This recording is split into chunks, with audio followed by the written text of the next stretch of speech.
तो good evening सभी बच्चों को। मैं आनंद पांडे आप सभी का स्वागत करता हूं आज के इस सेशन में। और जैसा कि आपने थंबनेल पे देखा भी होगा कि एमपीएसआई के प्रीवियस ईयर के क्वेश्चन के बारे में हम लोग डिस्कशन करने जा रहे हैं। और बेटा मैं आपको बिल्कुल रेलेवेंट मैटर इस सेशन के थ्रू देना चाहता हूं।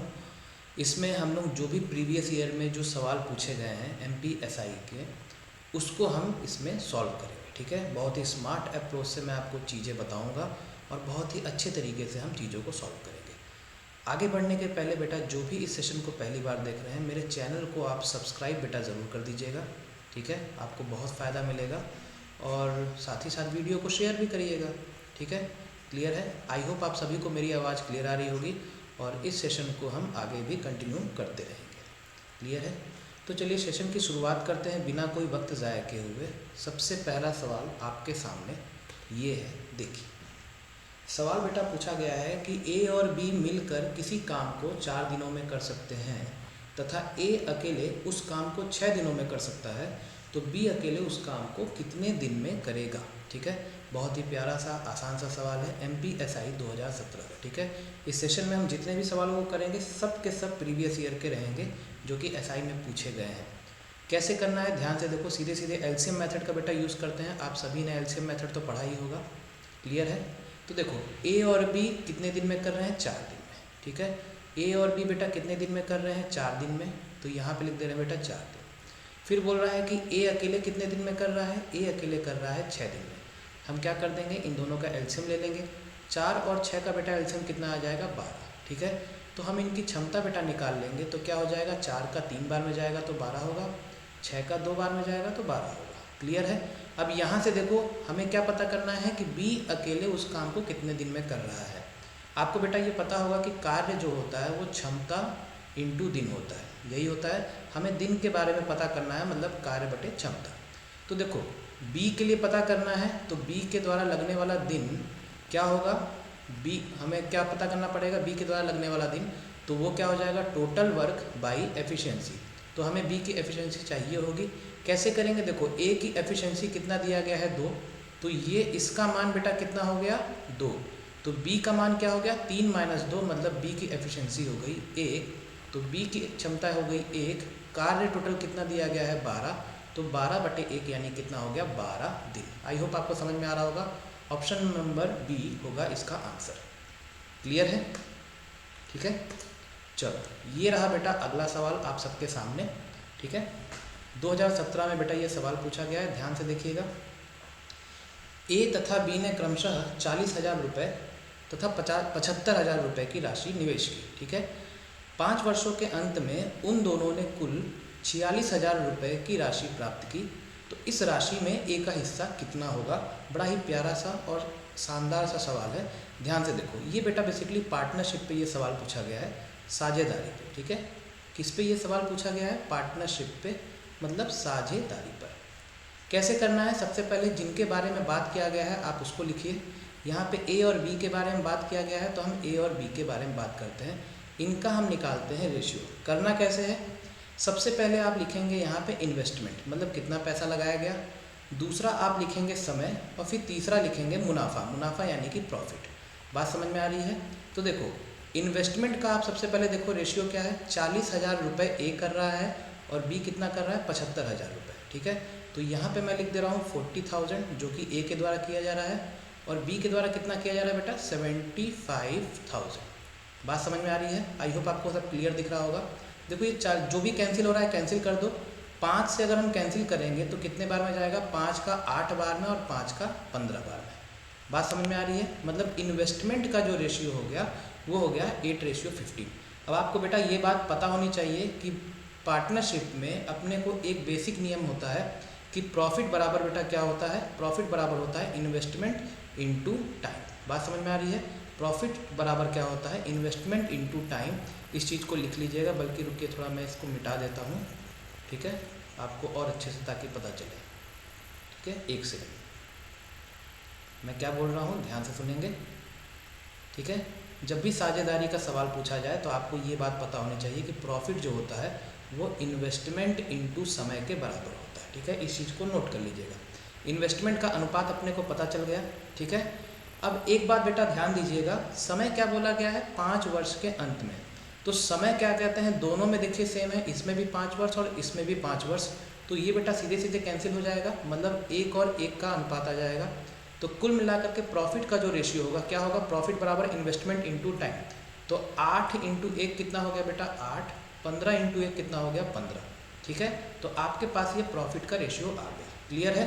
अब हमको बताना है कि ए का हिस्सा इस प्रॉफिट में कितना है। तो बड़े आराम से करेंगे, ध्यान से देखो, यहाँ पे थोड़ा सा मिटा देता हूँ मैं, अच्छे तरीके से चीज़ों को देखिएगा, आपको एक बार में बेटा समझ में आएगी। ठीक है, देखो क्या हो जाएगा हमें ए का हिस्सा बताना है, तो ए का हिस्सा क्या होगा, ध्यान से देखो, ए का हिस्सा क्या होगा, टोटल प्रॉफिट बेटा कितना दिया गया है दोनों के द्वारा 46,000, तो उसको आप लिखेंगे ऊपर, 46,000 हो गया टोटल मुनाफा। टोटल मुनाफा है मतलब हम क्या करेंगे, इन दोनों को करेंगे प्लस, 8 और 15 कितना हो गया 23। ठीक है, हमें पता किसके बारे में पता करना है, हमें ए के बारे में पता करना है, मतलब हम यहाँ पे लिखेंगे 8 यूनिट। ठीक है, जो दिया रहता है उसको हम नीचे लिखते हैं और जो पता करना रहता है उसको हम साइड में लिखते हैं। 23 का कितने बार में जाएगा, 2 बार में। ठीक है, तो 8 इंटू 2 कितना हो गया 16,000, वो हो जाएगा बेटा इसका आंसर। आई होप आपको समझ में आ रहा होगा, MPSI 2017 का सवाल है। ठीक है ना, क्लियर। इस चीज़ को याद रखे रहिएगा कि प्रॉफिट जो होता है इन्वेस्टमेंट इनटू टाइम होता है। क्लियर है, ठीक है। चलो बढ़ते हैं अगले सवाल पे। आई होप आपको बातें समझ में आ रही होंगी। ठीक है, देखो अगेन ये सवाल जो है टाइम एंड वर्क में पूछा गया है। ए और बी किसी काम को 12 दिनों में, बी तथा सी 15 दिनों में और सी तथा ए उसी काम को 20 दिनों में कर सकते हैं। तो ए पूछा जा रहा है कि ए अकेला उस काम को कितने दिन में करेगा। देखो कैसे लिखेंगे, ए और बी मतलब ए प्लस बी, ठीक है, बी और सी मतलब बी प्लस सी, और सी और ए मतलब क्या हो गया बेटा सी प्लस ए। बात समझ में आ रही है, कितने कितने दिन में कर रहा है ये चीज़ देखते जाइएगा। ए और बी बेटा कर रहे हैं 12 दिन में, बी और सी बेटा कर रहे हैं 15 दिन में, और सी और ए कितने दिन में कर रहे हैं 20 दिन में। ठीक है, तो इनका आप ले लेंगे एलसीएम। एलसीएम बेटा कितना आ जाएगा 60। ठीक है, अब उसके बाद देखेंगे एलसीएम अपने पास 60 आ गया है, हमें यहाँ पर लेना होता है क्षमता, एफिशिएंसी। यहाँ हम क्या लिखते हैं एफिशिएंसी, ये होता है नंबर ऑफ डेज, और ये जो निकल के आता है एलसीएम वो क्या होता है वर्क। ठीक है, 12 का 5 बार में जाएगा, 15 का 4 बार में जाएगा और 20 का 3 बार में जाएगा। क्लियर है। अब देखो यहाँ पे आपको सब चीज़ें 2-2 बार दे करके रखी हुई हैं, ए भी 2 बार है, बी भी 2 बार है और सी भी 2 बार है। तो हमें पता करना है कि ए के द्वारा कितना समय लगेगा। तो दिन आपको पता है कि दिन बराबर क्या होता है कार्य बटे क्षमता। कार्य तो आपको पता है कि 60 है, लेकिन हमें ए की क्षमता तो पता करनी होगी। तो कैसे पता करेंगे, ध्यान से देखिए। सबसे पहले हम ये जो हमारे पास दिया है इस पूरे को हम जोड़ देंगे। ठीक है, ए कितनी बार है 2 बार है, बी भी कितनी बार है 2 बार है, और सी भी कितनी बार है 2 बार है। तो इसको हम लिख सकते हैं कि 2 times of a plus b plus c बराबर कितना हो जाएगा 5, 4, 9 और 3, 12। ठीक है, ये आ गई बेटा इन पूरे की एफिशिएंसी। तो कहने का मतलब कि ए प्लस बी प्लस सी अगर हम बात करेंगे तो कितना हो जाएगा 12/2 यानी कि 6। ये हमारी आ गई एफिशिएंसी। ठीक है, ये क्या आ गई एफिशिएंसी। क्लियर है, क्षमता। तो हमें पता करना है कि ए की एफिशिएंसी क्या होगी। तो सीधे सीधे ए प्लस बी प्लस सी जो है इस टोटल में से हम किसको माइनस कर देंगे कि हमारा ये आ जाएगा, हम बी और सी को माइनस कर देंगे। ठीक है, बी और सी को माइनस कर देंगे। तो देखो ए प्लस बी प्लस सी टोटल कितना है 6 है, बी प्लस सी कितना है 4 है, तो 6 - 4 कितना हो गया 2। मतलब हमें ए की जो क्षमता है वो पता चल गई कि कितना है 2। तो सीधे सीधे बेटा दिन निकाल लेते हैं। देखो दिन मैं यहाँ पे दिखाता हूँ, दिन जो ए के द्वारा लगा जाएगा वो क्या होगा वर्क बाई एफिशिएंसी। वर्क कितना है बेटा टोटल 60 है। ठीक है, और एफिशिएंसी ए की कितनी निकली है 2, तो 60/2 कितना हो गया 30। इतना समय लगेगा ए को अकेले उस कार्य को करने में। आई होप आपको ये चीज़ें पूरी समझ में आ रही होंगी। क्लियर है, सॉल्यूशन अच्छे से देख लीजिए बेटा। क्लियर, चलो बढ़ते हैं अगले सवाल की तरफ। ठीक है, अगला सवाल देखो 256 इंटू 0.6। ठीक है, फिर इंटू 0.18 आपको बेटा बताना है इसका क्या आंसर होगा। यहाँ बेटा 0.6 ना होकर 0.16 है। ठीक है, ये क्या है 0.16। ठीक है, ये पावर में है। ठीक है, मैं बता रहा हूँ ध्यान से देखो कैसे करना है। देखो 256 की पावर मतलब की घात में 0.16 इंटू 16 की घात में 0.18।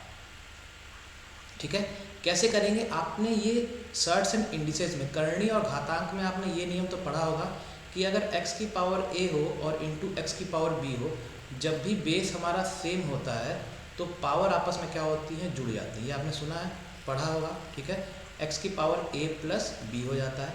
तो सेम यही कार्यक्रम हम यहाँ पे करते हैं। यहाँ 16 दिया हुआ है, इसको भी हम 16 बना देते हैं। जब दोनों सेम हो जाएगा तो पावर को हम जोड़ सकते हैं। आपको ये पता होना चाहिए कि 256 बेटा क्या होता है, 16 का स्क्वायर। तो इसको हम लिख सकते हैं 16 का स्क्वायर और फिर पावर में क्या है बेटा, 0.16। बात समझ में आ रही है? और इंटू 16 की पावर बेटा क्या हो गया, 0.18। क्लियर है? ठीक है, अब देखो 16 की पावर 2 हो गया, ये दोनों आपस में मल्टीप्लाई हो जाएंगे। मतलब कितना हो जाएगा, 16 की पावर में 2 इंटू 0.16 कितना होगा, 0.32 इंटू 16 की पावर कितना है बेटा, 0.18। ठीक है, अब देखो दोनों बेस हमारा सेम है तो पावर आपस में जुड़ जाएंगी। मतलब 16 की पावर बेटा कितना हो जाएगा, 0.32। ठीक है, 0.32 प्लस 0.18। ये 0.32 0.18 बेटा कितना हो जाएगा, 16 की पावर हो जाएगा 0.5। 0.5 मतलब क्या होता है, 1/2। मतलब 16 का रूट निकालने के लिए बोला कितना हो जाएगा, 4। ठीक है, तो इसका जो आंसर होगा वो होगा ऑप्शन नंबर बी, 4। क्लियर है? समझाने के लिए बेटा आपको मैंने ये स्टेप लिखा है, आप चाहते तो सीधे सीधे आप यहाँ पे आप कर सकते थे। क्लियर है? ठीक है, ये सब चीज़ें आपको समझाने के लिए बताई गई है। आई होप आपको सेशन अच्छा लग रहा होगा। क्लियर है? चलो बढ़ते हैं अगले सवाल की तरफ। हाँ देखो, 2 persons enter a room in which 11 seats are vacant. In how many ways they can occupy the seats? एक कमरे में 11 सीटें हैं, वहाँ 2 व्यक्ति आए, वे कितने प्रकार से बैठ सकते हैं? ध्यान से देखो बेटा, सब प्रीवियस ईयर क्वेश्चन है। ठीक है, मान लो ये 2 व्यक्ति हैं। ठीक है, ये 2 व्यक्ति हैं और यहाँ पे मान लो ये किसी कमरे में आते हैं, वहाँ पे इस तरह से 11 सीटें टोटल रखी हुई हैं। 1 2 3 4 5 6 7 8 9 10 11। ठीक है, तो मान लो ये पहला व्यक्ति, हमसे ये पूछा जा रहा है कि ये 2 व्यक्ति इन टोटल 11 सीटों पर कितने प्रकार से बैठ सकते हैं। तो पहला व्यक्ति मान लो अगर इसको मौका मिलेगा तो इसके पास तो कुल 11 सीटें खाली पड़ी हैं, तो ये 11 सीटों पे 11 तरीके से बैठ सकता है। तो मतलब पहला व्यक्ति तो 11 तरीके से बैठ सकता है। अब मान लो ये महाशय आकर के यहाँ पे बैठ जाते हैं। ठीक है, यहाँ पे आके बैठ जाते हैं कि अब तो लो जी मैं यहाँ बैठ जा रहा हूँ, अब मैं यहाँ से हिलने नहीं वाला। तो कुल मिला के अब कितनी सीटें बच गई, 11 में से 1 कम यानी कि 10। तो अब ये जो भाई साहब है, अब ये मायूस हो गए, अब बोले कि मेरा तो एक मौका तो कम हो गया, बचे कितने, मेरे पास 10 ही बचे हैं, तो मुझे 10 में ही सेलेक्ट करना होगा। तो दूसरे को कितना मौका मिलेगा बेटा, 10। तो कुल मिला करके दोनों को जो मौके मिलेंगे सीट मतलब अपना एक्सचेंज करने का या चेंज करने का, बैठने का, वो कितना मिलेगा, 11 × 10 मतलब 110। क्लियर है? तो ऑप्शन नंबर सी बेटा होगा इसका आंसर। चलो आई होप आपको सेशन अच्छा लग रहा होगा। ये सवाल बेटा सीधे सीधे आप आसानी से बना सकते हैं। पेपर में ऐसे ऐसे सवाल पूछे गए हैं और अभी भी पूछे जा रहे हैं। बोला है the greatest number which when divides 989 and 1327 leave remainder 5 and 7 respectively. मतलब वह सबसे बड़ी संख्या क्या होगी जिससे 989 तथा 1327 में भाग देने पर क्रमशः 5 और 7 शेष फल बचता हो। ठीक है, क्लियर है? 5 और 7 शेष फल बचता हो। देखो जब कभी भी याद रखिएगा आज के बाद से कि जब कभी भी आपसे बोला जाए कि बड़ी संख्या, ठीक है, बड़ी संख्या, तो इसका मतलब बेटा क्या होता है, वहाँ पे HCF के लिए बात कर रहा है। या इंग्लिश में आप 2 चीज़ें याद रखे रहिए, जब कभी भी बोलेगा डिवाइड्स, ठीक है, ग्रेटेस्ट नंबर जो क्या कह रहे हैं, डिवाइड कर रहा है, डिवाइड्स। तो आप हमेशा समझेंगे, इस चीज़ को ऐसे नोट कर लीजिएगा। इंग्लिश में बस आप देखिएगा डिवाइड्स अगर लिखा हुआ है तो आपको वहाँ पे बेटा HCF निकालना है, आपको बस यही देखना है। ठीक है, और डिवाइडेड बाई अगर लिखा है, अगर ये लिखा है डिवाइडेड बाई, ठीक है, इन दोनों बातों को बेटा नोट कर लीजिएगा। तो आपको बेटा क्या निकालना है, LCM। ठीक है, अगर डिवाइड्स लिखा है तो आपको HCF निकालना होगा, डिवाइडेड बाई लिखा है तो आपको LCM निकालना पड़ेगा। यहाँ पे देखो क्या लिखा है बेटा, डिवाइड्स लिखा है, तो आपको बेटा क्या बताना है, HCF। ठीक है, कैसे बताएंगे, ध्यान से देखो। बोला जा रहा है कि 989 और 1327 को भाग देने पर 5 और 7 शेषफल मिलता है। तो देखो 989 पे 5 शेषफल मिल रहा है और 1327 पे 7 शेषफल मिल रहा है। तो हमें निकालना है HCF, और HCF किसका निकालना होगा बेटा? HCF निकालना होगा, देखो 989 में कितने का शेषफल है? 5 का शेषफल है, तो उस शेषफल को माइनस कर दो। कितना हो गया? 980, 9 में से 5 हो गया 4, 984। क्लियर है?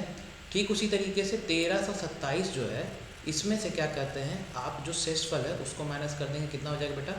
1320। क्लियर है? अब आपको क्या करना है, ये जो संख्या आपके पास आई है शेषफल को माइनस करने के बाद, आपको इसका निकालना होगा HCF। क्लियर है? अब ध्यान से देखो कैसे करना है। ऐसा लगता है कि इधर, ठीक है, ये आपके पास आ गया बेटा 984 और 1320। ठीक है, मैं इसको यहाँ पे लिख ले रहा हूँ, थोड़ा जगह की हल्का सा कमी है, तो उस चीज़ को हम मैनेज कर लेंगे। ठीक है, ये आपके पास आ गया, इसको आप बेटा नोट कर लीजिएगा। अब हमें इन दोनों संख्याओं का HCF निकालना है। कैसे निकाल लेंगे, ध्यान से देखना। ठीक है, इस चीज़ को थोड़ा मिटा देते हैं, बस मुझे आप 2 मिनट का समय दीजिएगा। ठीक है, तब तक के लिए आप थोड़ा आराम कर सकते हैं। ठीक है ना?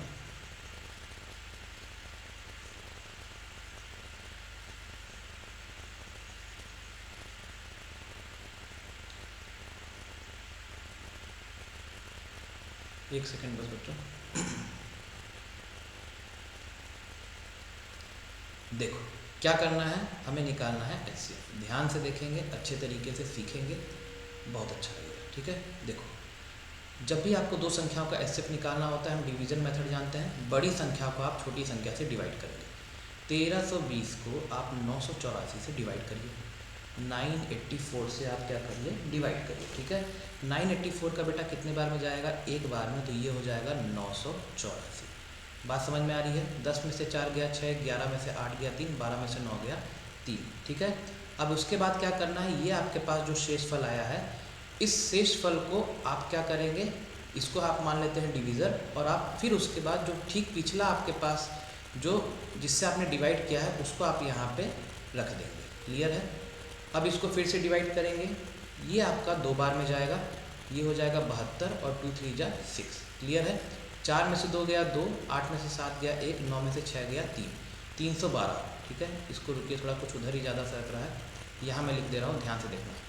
312 अब जो आ गया, 312 को अब हम ठीक पिछले वाला जो डिवीज़र है, हम उससे हम भाग देंगे 336। तो कितने बार में बेटा आ जाएगा? 312 बार में।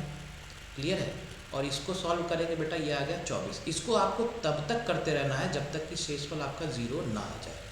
24 को फिर आप भाग देंगे 312 बार में, और आप देखेंगे कि जब आप इसको 13 से भाग दे रहे हैं, 13 से, ठीक है, आप सॉल्व करके देख सकते हैं, 13 से भाग देंगे तो आपका शेषफल आएगा 0। ठीक है, तो मैंने क्या बोला, इस प्रक्रिया को आपको तब तक करते रहना है जब तक कि आपका 0 शेषफल नहीं आ जाता है। तो जब 0 शेषफल आ जाए तो जो डिवीज़र रहता है ठीक उससे सटा हुआ, उससे लगा हुआ, वही होता है हमारा HCF, और यही हमको पता करना था। तो इसका जो आंसर होगा वो होगा ऑप्शन नंबर डी। क्लियर है? इसे हम कहते हैं बेटा डिवीज़न मेथड। आई होप आप सभी को ये क्लियर होगा। ओके, ठीक है, आगे बढ़ा जाए। बेटा सेशन जैसा लग रहा होगा, आपको अच्छा लग रहा होगा, ज़रूर कमेंट करिएगा। ये सीरीज़ बेटा मैं लाते रहूँगा। ये सवाल देखिए, एवरेज पे, औसत पे, बड़ा ही प्यारा सवाल है। 20 लड़कों का औसत वजन जो है 89.4 89.4 किलो अंकित किया गया। बाद में ज्ञात हुआ कि एक मान जो है 87 किलो के स्थान पर 78 किलो अंकित कर दिया गया। ठीक है, मतलब होना कितना चाहिए था, 87 किलो रखना था, लेकिन उसके जगह पे गलती से शब्दों का थोड़ा हेर फेर हो गया, 8 और 7 की जगह में 7 8 हो गया। ठीक है, तो आपको बताना है कि सही औसत वजन क्या था। देखो आपको बेटा पता है कि एवरेज बराबर क्या होता है। एवरेज बराबर बेटा आपको पता है कि एवरेज होता है सम बाई टोटल। ठीक है, मतलब योग बटे कुल, अगर हम हिंदी में बात करें तो सबसे पहले टोटल तो अपने को पता है कि टोटल कितने हैं 20। हमें सबसे पहले ये सम पता करना पड़ेगा कि सही सम, सही योग क्या है। तो उसको अगर हम पता कर लेंगे, 20 से भाग दे देंगे, तो हमारा जो करेक्ट औसत है वो आ जाएगा। कैसे निकालेंगे, ध्यान से देखो। जो करेक्ट औसत है, जो करेक्ट औसत है, एवरेज है, वो क्या हो जाएगा, ध्यान से देखो। सीधे सीधे 20 लोगों का औसत कितना है, 89.4। ठीक है ना, यहाँ ध्यान से देखो, तुम इसको रुको, ऐसे लिख दे रहा हूँ, 20 इंटू 89.4, ये हो गया अपने पास पहले का सम, ठीक है ना। 20 लोगों का जो पहले औसत दिया गया था। फिर बोला गया है कि 78 किलो गलती से लिखा गया, उसकी जगह 87 लिखना था, ठीक है। जिसको क्या कहते हैं गलती से लिखा गया है उसमें आप माइनस करके उसको रखिए, और जिसको लिखना है उसको कर दीजिए प्लस, ठीक है। कहने का मतलब कि 78 नहीं लिखना था तो इसमें हमने माइनस कर दिया, लिखना क्या चाहिए था 87, इसमें हमने कर दिया प्लस। इस पूरे को बेटा आप जब सॉल्व करिएगा, जब इस पूरे को आप सॉल्व करेंगे, ये आपके पास आ जाएगा 1788, ठीक है। और -78 + 87 आ जाएगा -9। इसको सॉल्व कीजिएगा तो आ जाएगा 1779। क्लियर है। ये आपके पास आ गया करेक्ट एवरेज। तो अपने को औसत बताना है, औसत बराबर क्या हो जाएगा, औसत बराबर हो जाएगा ये आपके पास जो योग आया है, जो सम आया है उसको लिखिएगा और बटे क्या कर देंगे 20। इसको सॉल्व कीजिएगा तो आपका जो आंसर आएगा वो होगा 88.95 किलो, जो कि है option number D for Delhi, 88.95 kilo, ठीक है। अच्छे से इसको देख लीजिए बेटा। ये सेशन लगातार बेटा चलते रहेगा तो आप लोग ज़रूर सपोर्ट करें, ठीक है। प्रीवियस ईयर के सारे क्वेश्चन करवाए जाएंगे और ये सीरीज़ चलते रहेगी। जो भी बच्चे इसको देख रहे हैं तो कमेंट में अपना आप एक्सपीरियंस ज़रूर शेयर करें, ठीक है। चलो ये बताओ बेटा, सरिता और जूली, ठीक है, एक ही बिंदु से एक ही समय पर विपरीत दिशाओं में चलना प्रारंभ करती हैं। यदि उनकी गतियां क्रमशः 2.5 किलोमीटर प्रति घंटा तथा 2 किलोमीटर प्रति घंटा हो तो कितने समय बाद उनके बीच की दूरी 18 किलोमीटर होगी। देखो कुल मिला के बोला गया है कि मान लो ये दो सहेलियां हैं, ठीक है, हम ऐसा मान लेते हैं, दो सहेलियां हैं, दोनों एक दूसरे, दोनों की पटरी नहीं खा रही है, दोनों एक दूसरे के विपरीत चल रही, बोल रही हम क्या कहते हैं बिल्कुल हमारे में दुश्मनी है, हमारी पटरी नहीं खा रही है, ठीक है। तो चलो एंटी एंटी हो गए। ये सरिता जी हैं, ये कितने की चाल से चल रही है बेटा 2.5 किलोमीटर, ठीक है ना, यहाँ पे लिख दे रहा हूँ 2.5 किलोमीटर प्रति घंटा। और ये जो हैं ये जूली जी हैं, ये चल रही हैं 2 किलोमीटर प्रति घंटा की चाल से। हमें ये पता करना है कि वह कौन सा समय आएगा जब इन दोनों के बीच की जो दूरी होगी वो होगी 18 किलोमीटर, ठीक है। देखो आपको बेटा समय पता करना है तो समय बराबर क्या होता है दूरी बटे चाल, ठीक है। दूरी तो आपको बेटा दिया गया 18 किलोमीटर, लेकिन चाल क्या लिखेंगे, चाल आप लिखेंगे रिलेटिव, ठीक है ना। रिलेटिव स्पीड आपने पढ़ा होगा कि जब कभी भी विपरीत दिशा में हमारी चालें होती हैं तो दोनों जुड़ जाती हैं। तो 2.5 + 2 बेटा कितना हो गया 4.5, ठीक है। सॉल्व कर देते हैं इसको, देखो सॉल्व करेंगे 18/45 इंटू कर देंगे 10, पॉइंट हटा देंगे तो देखो 5 9 जा 5 का 2 बार में, 9 का 2 बार में, तो 2 × 2 कितना आ गया बेटा 4। और यूनिट क्या होगी, किलोमीटर घंटा में दिया हुआ है तो यूनिट जो समय आएगा वो घंटे में आएगा। इसका जो उत्तर होगा बेटा ऑप्शन नंबर ए 4 घंटा। आई होप आपको चीज़ें समझ में आ रही होंगी, ठीक है, क्लियर है। चलो अगले पढ़ते हैं। अगला सवाल बहुत प्यारा सवाल है, इसका मैं आपको एक लाइन का आंसर बताऊंगा, ठीक है। The area of a sector of a circle of radius 5 centimetre formed by an arc of length 3.5 centimetre is. 5 centimetre त्रिज्या वाले वृत्त के त्रिज्य खंड का क्षेत्रफल ज्ञात करें जो 3.5 सेंटीमीटर लंबाई वाले चाप द्वारा निर्मित किया गया हो। और आपको उत्तर किस में देना है बेटा सेंटीमीटर स्क्वायर में। जाहिर सी बात है सेंटीमीटर और सेंटीमीटर दिया है तो सेंटीमीटर स्क्वायर में ही सवाल पूछा जाएगा, ठीक है। MPSI 2017 का सवाल है बेटा। इसके लिए आपको बस एक फॉर्मूला याद होना चाहिए जो मैं आप बता रहा हूँ कि एरिया ऑफ सेक्टर, ठीक है, जो त्रिज्य खंड का जो आपका जो क्षेत्रफल होता है, ठीक है, area of sector, area of sector, ठीक है, एरिया ऑफ सेक्टर। बेटा देखो सेक्टर होता क्या है पहले ये समझ जाएं। जो भी बच्चे अगर इस चीज़ के बारे में नहीं जानते हैं आपको ऐसे पता होना चाहिए। जैसे ये सर्कल हो गया, ठीक है, मान लो कि क्या कहते हैं, ऐसे आपने पिज़्ज़ा खाया होगा, पिज़्ज़ा, ठीक है, तो पिज़्ज़ा मान लो कि आपने ऐसा इतना अपना दांत लगा करके आपने इतना खा लिया, ठीक है, इतना हिस्सा बेटा आपने खा लिया।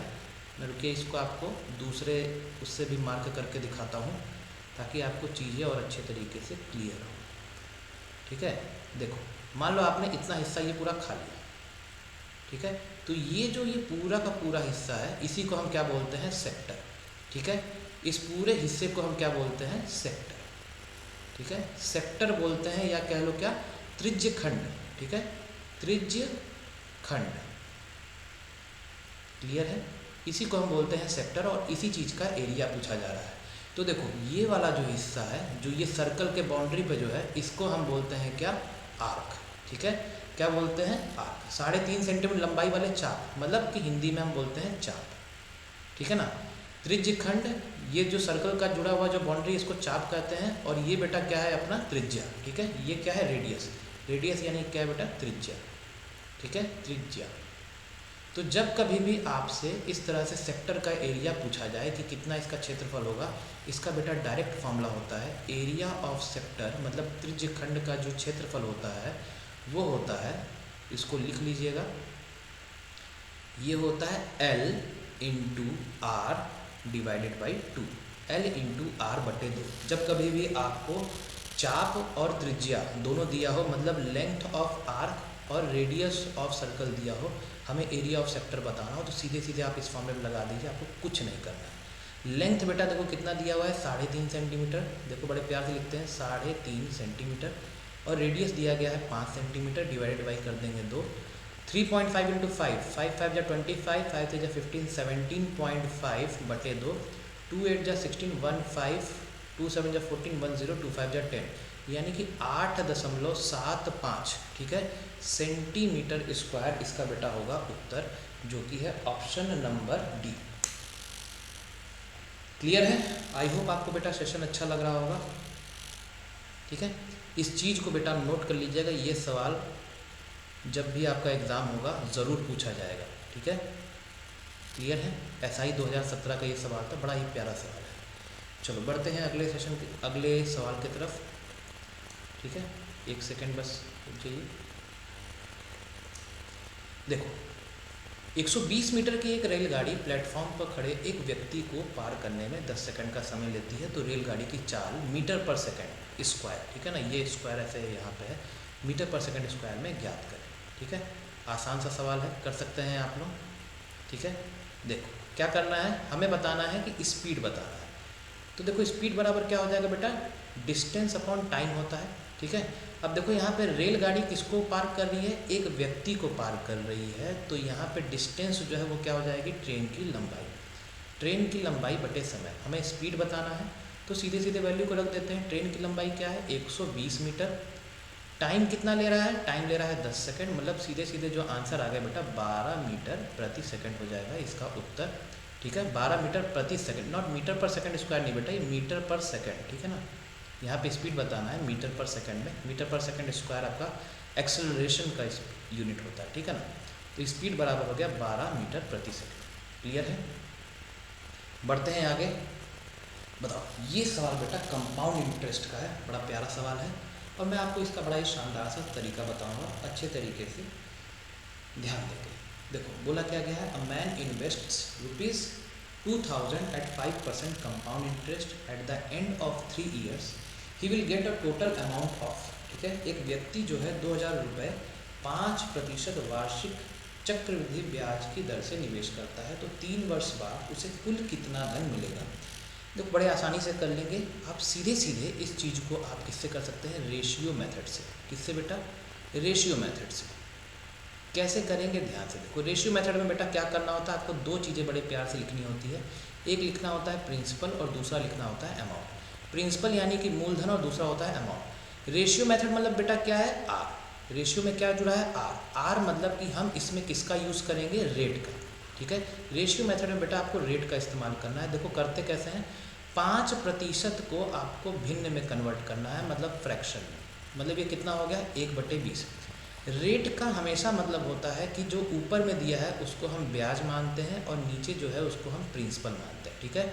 मतलब 20 रुपये पर 1 रुपये का 20 यूनिट पर 1 यूनिट का ब्याज है, ऐसा बोल सकते हैं। तो देखो 20 पर 1 का ब्याज, अमाउंट बराबर क्या होता है, अमाउंट बराबर होता है प्रिंसिपल प्लस इंटरेस्ट, मतलब अमाउंट हो गया 20 + 1 यानी कि 21 यूनिट। क्लियर है। इस चीज़ को आप आई होप आपको पता होगा, लेकिन जिनको नहीं पता उनके लिए बता दे रहे हैं। तो 20 पे बेटा हमें अमाउंट बताना है, 20 पे 1 जमा कितना हो गया 21। क्लियर है। ठीक उसी तरीके से बेटा याद रखिएगा, कितना आपके पास समय दिया गया है, 3 वर्ष का। तो जितना समय दिया गया है आपको इस चीज़ को उतने बार लिखना है, मतलब 20 पे 1 जमा 21, उस तरह से 20 पे 1 जमा 21। ठीक है, अब क्या करेंगे, देखो यहाँ पे कुछ कैंसिल होता नहीं दिख रहा है, तो अब इसको सीधे सीधे कर दो मल्टीप्लाई। मतलब ये 20 का क्यूब बेटा क्या होता है, 8000, और 21 का क्यूब क्या होता है बेटा, 9261। क्लियर है। अब सवाल बेटा पूरे तरीके से हो गया है हल। करना क्या है, आपको बताना है कि अमाउंट, ये बेटा ये जो वैल्यू आया है इसे हम कहते हैं अमाउंट, इसको कहते हैं हम मूलधन, और इन दोनों के बीच का जो अंतर है उसे हम कहते हैं कंपाउंड इंटरेस्ट यानी कि चक्रवृद्धि ब्याज। तो देखो सीधे सीधे अपने को जो आंसर बताना है क्या होगा, ध्यान से देखो। सबसे पहले देखो दिया क्या है और पता क्या करना है। दिया क्या है, 2000 रुपये। 2000 रुपये बेटा क्या है, मूलधन है। तो 2000 रुपये कितने यूनिट का मान है, 8000 यूनिट का मान है। क्यों, क्योंकि 8000 यूनिट मूलधन है। ठीक है, तो 8000 को नीचे रखेंगे। पता क्या करना है, पता हमें अमाउंट करना है, तो जो पता करना होता है उसको हम बगल में लिखते हैं। ठीक है, ये देखो सीधे सीधे बेटा ये 4 बार में जाएगा, और ये 4 को 9261 से कैंसिल करोगे तो आपका जो आंसर आएगा वो आएगा 2315.25। ठीक है, तो इतना रुपए का आपको अमाउंट मिलेगा यानी कि मिश्र धन मिलेगा। तो इसका जो सही उत्तर होगा वो होगा ऑप्शन नंबर सी, चलो दिल्ली। ठीक है, तो इसका जो आंसर होगा बेटा वो होगा 2315.25 रुपये। क्लियर है।